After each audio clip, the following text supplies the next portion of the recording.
oya nawe mbabarira undebere ko muvuga ngo ngira umuntu ndebera abarira undebere nawe muze munde karitsiye nk'izi ngizi noneho nizijya ziburamo akajene bita Patrick, akajene bita Fabrice, akajene bita Eric. Noneho ndebera to wayibonye geto ira ni geto y'umuntu. Aha hantu noneho nahuriye n'umuntu ndamubaza nti hano hantu bahita ngo iki, muzi ukuntu yansubije yambwiye ngo ahantu bahita muri Rongotani. Rongotani kabisa, abajene ba Kacyiru ngo barahazi neza cyane.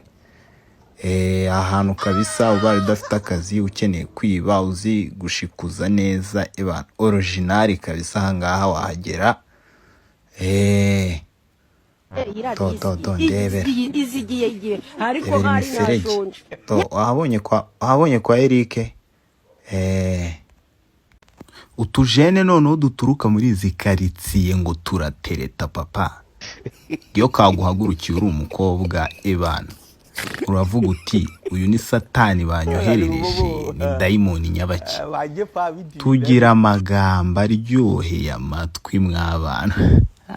Oh my god, umuntu bita Eric, Patrick, Korode, Fabrice. Ndabiyamye ku bana b'abandi mwirirwa mwasamiye mwamisuzi mwe ngo baze babasura, barabasura mwe muri mu bitaro murarwaye mwanturi mwe. Ariko se ubundi mukoreka nkwibarize, ubundi wowe yusuye inge turituye hano ubwo wumva uri butahe ubwo wumva uri butahe hano yitwa muri Rongotani. Dore bagato z'abahungu